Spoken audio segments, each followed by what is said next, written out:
Hi, my name is Rebecca Zach, and my story begins in Boston. I was born in Framingham, Massachusetts, and I remember very little from when I was living there.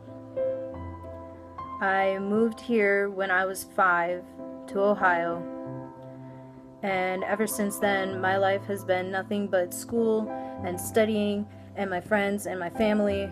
And we lived in a very, very good neighborhood, and I made lots of friends while I was living there. And the house we had was a bit too big for us at the time, but it was perfect. About 5 years ago, I was still in middle school. I was finishing up 6th grade, and we ended up downsizing by moving 10 minutes away from everything, except we had a carry out down the street that we could walk to, and a pizza place, and a church, and a post office. The first year there was very rough. My grades started dropping, and I found out that I had generalized epileptic seizures. I don't remember how the doctor said it started or how it happened, but it was just something that came into my life at the time. The doctors put me on meds for it, but before I got put on these meds, I had had a handful of seizures before that sometimes caused me to miss school and made my mom stay home with me. And there aren't very many people that know about it.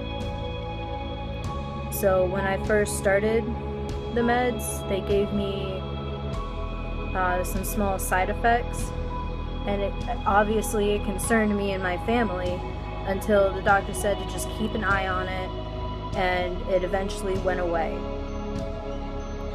And I had been on the medicine for about a few weeks when the doctor wanted me to get an EEG done. EEG stands for electroencephalogram, which is a test that is used to find problems related to the electrical activity within the brain. And it tracks and records the brainwave patterns. So they put electrodes, which are small metal discs with wire attached to them, on my scalp, and they sent signals to this computer, and it recorded the results. In order to get this test done, I had to stay awake for 24 hours before the test was done, and it was the longest 24 hours of my life. To this day, I have no idea how I managed to stay up that long.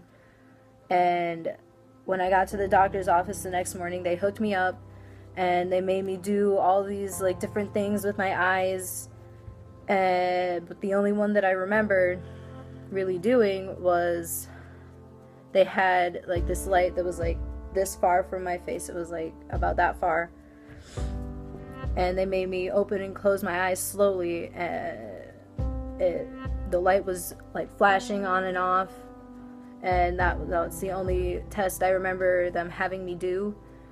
And then they just let me sleep for what I remember was a few minutes. So when we got the results back, they told me that I had had either 4 3-second seizures, 4 4-second seizures, or 3 4-second seizures, but I can't remember which one they said it was. This all happened towards the end of 7th grade in April of 2013. And after being on these meds for 2 years with no issues and no seizures, the doctors actually gave me the okay to get my temps and start learning to drive in the May of 2016. I mean, I've only been in the car about 4 times, but within those 2 years, a lot of drama started happening in my life. My freshman year didn't go the way it went for a lot of other normal people. I made some mistakes my freshman year, and I had to do online school for 2 months. My best friend actually lived 2 houses away from me, so this is my house, and this is another one. His house was right here. And we were basically like brother and sister.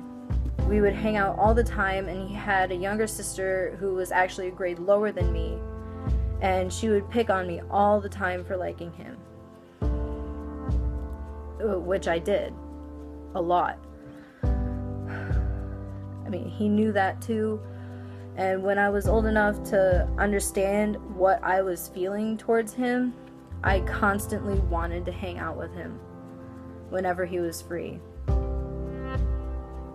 And because of this, I ended up making more mistakes, and that made last summer one of the roughest ones that I have ever experienced. Even though I had a very rough summer, I ended up meeting the most amazing family that summer ever. They lived in Georgia, and they had been to Singapore, which is so cool to me. And we ended up meeting them while we were in Tennessee, literally not even 5 days after I lost my best friend.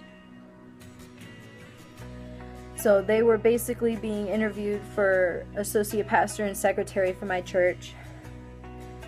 And if the board voted yes, they were going to be moving here at the beginning of August.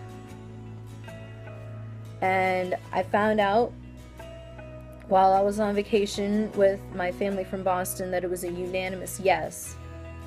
And that basically made me forget about everything that had happened in June for just long enough for me to finally be happy again. So when August came around, band started again, and the unloading of their move finally came. Everything was going just fine until right before school started. A week or so before school started, I had another seizure. I had slacked a few days on my meds and ended up getting sick in the middle of the night. Basically, the lack of the meds was the cause, obviously. It was also the first time that my parents had ever actually experienced me having a seizure. My seizures tend to happen like really early in the morning, like 5:30, 6 o'clock in the morning. And all the times before this one, they usually occurred in my room while I was still in bed. But I woke up just as they started happening. And it's so hard to describe to someone who isn't a part of my life what this feeling is to have a seizure.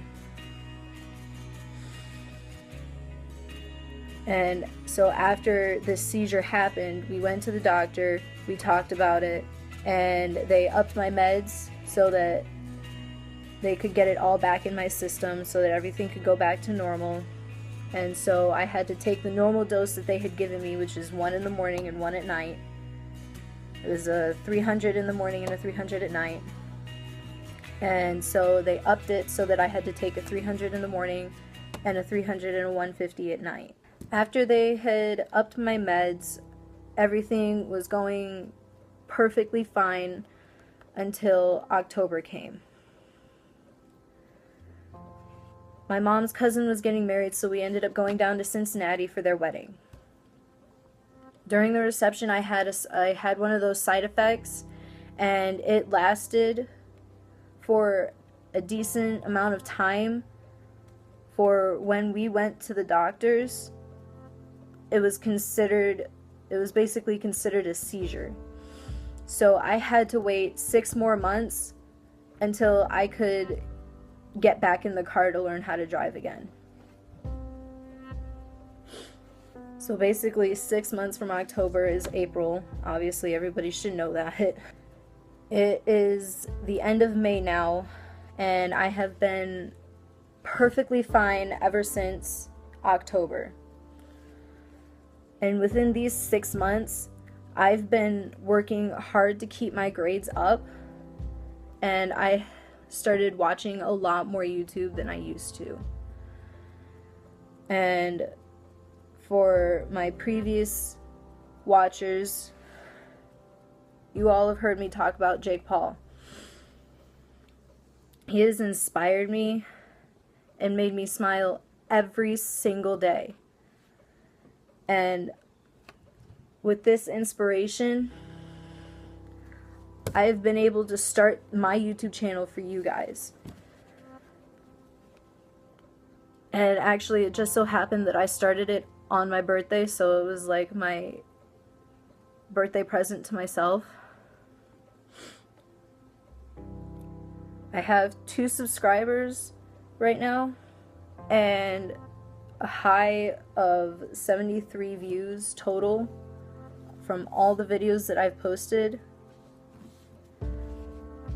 And that sounds really, really sad, but with how popular I am on social media and at school, this is amazing. I literally, the people who come back every week, whether it's just watching my video or subscribing as well,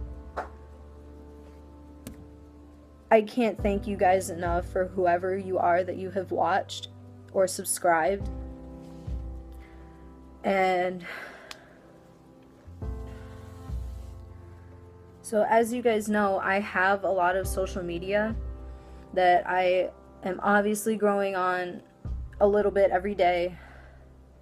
And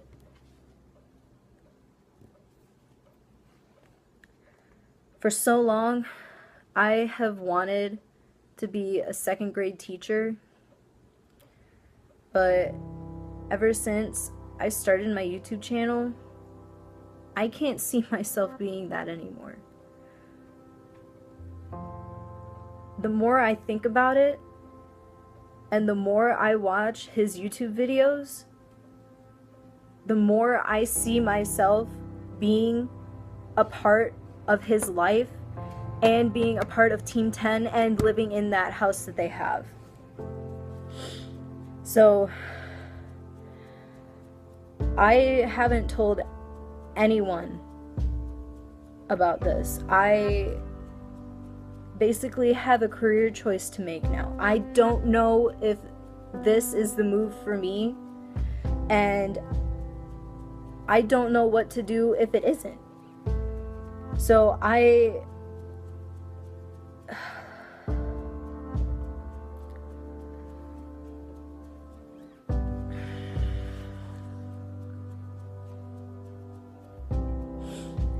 all of this is real for you guys. It may seem fake in the video, but everything I'm talking about, I'm trying to make this as real as I can. And I basically I feel stuck right now. I don't know what to do. All I want right now is for this video to be seen so that people know my story, what I went through, what made me get to where I am today. And I just want everyone to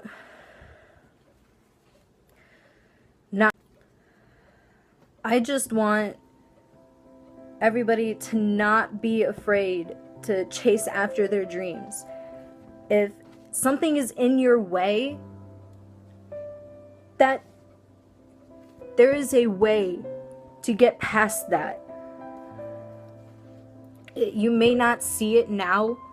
There is a way to get past any roadblocks that you come to in your life.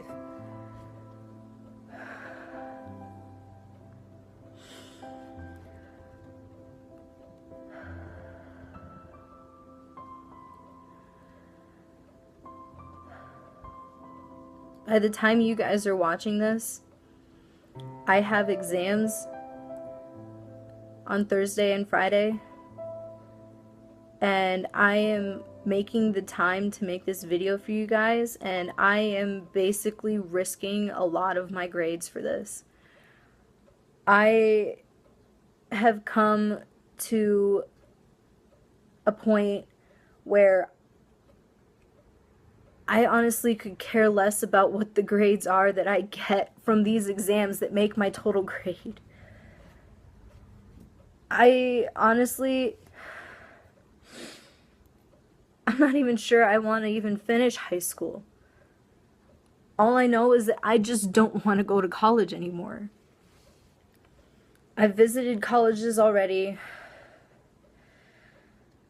There's one that I know I definitely do not want to go to. I have my dream college picked out in case none of this works out.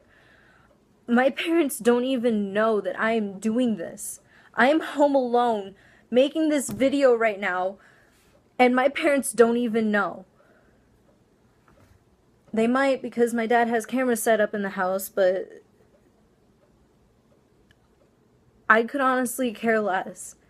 As soon as they find out, I'm not gonna let them find out until after the school year is over, because if I find out, my mom is basically gonna kill me, because I could have been doing all this studying when I was making YouTube videos. Well, obviously there's a reason I'm making YouTube videos and my grades suck, even though they're all A's and B's. There's a reason I do this.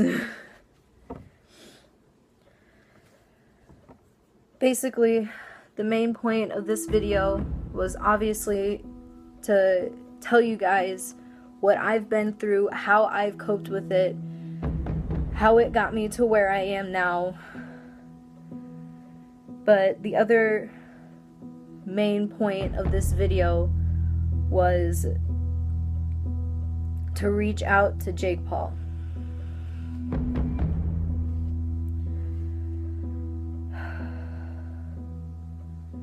Jake, I don't know if you're ever gonna see this video, or if it's ever gonna get popular enough to ever be seen by more than 30 people,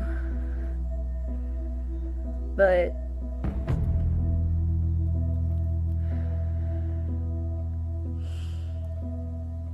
I love all of your videos. You inspire me so much. You make me smile every single day. And I could not ask for a better way to come home from school than to watch one of your videos. Your fan base is so strong and so supportive. And I want that in my life. I want to be able to make content for people, to make them laugh, to be serious with them. Being on Team 10 means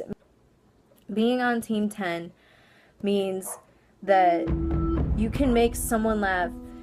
You can make content with so many different people. You support each other no matter what.